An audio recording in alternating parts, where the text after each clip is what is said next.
It's no secret that relations between Washington and Ankara have been on a downward trajectory for years.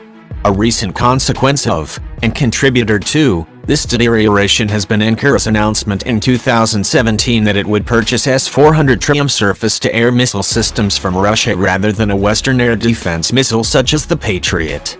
Turkey has also reportedly paid a deposit for a $2.5 billion contract with Russia, with delivery to follow in October 2019.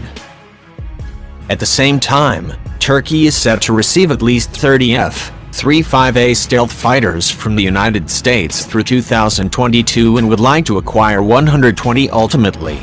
A ceremony held on June 21, which involved an interpretive dance by a man in a leather wingsuit, officially transferred the first 4 F-35s to the Turkish Air Force, though the aircraft remain on U.S. soil while crew undergoes training.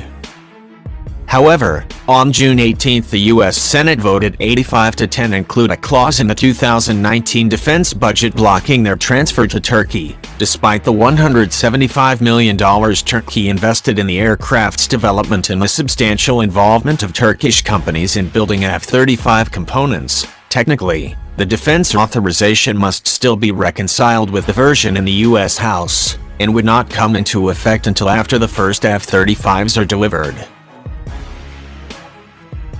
The senator's grievances range from Turkey's military campaign against Kurdish forces in Syria, which Washington supports, President Erdogan's descent into authoritarianism and persecution of political dissidents, an incident in which Turkish presidential bodyguards beat up protesters in Washington, D.C.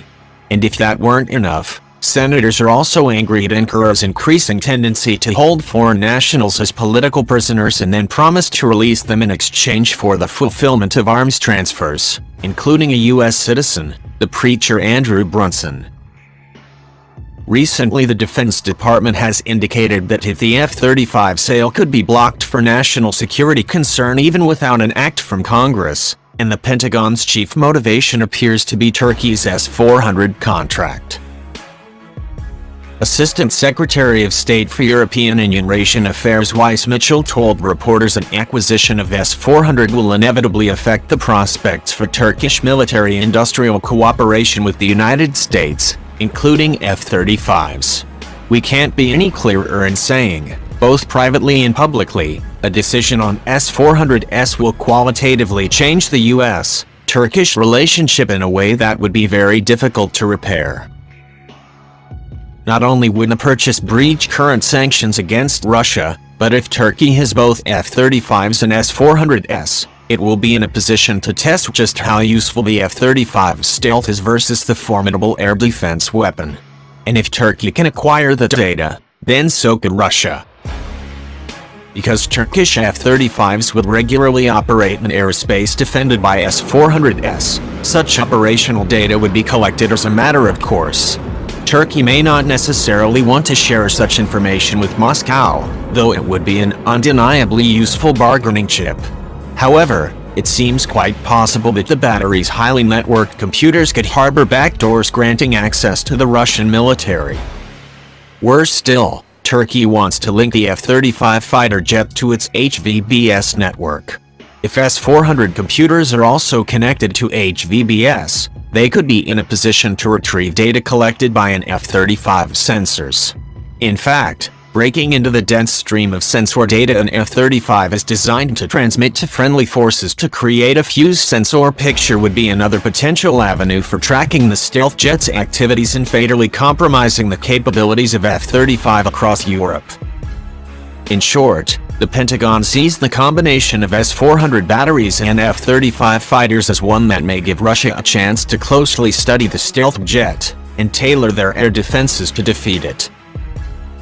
Both China and India are also acquiring S-400s, even while New Delhi is growing closer to the United States and is weighing whether to purchase F-35s as well.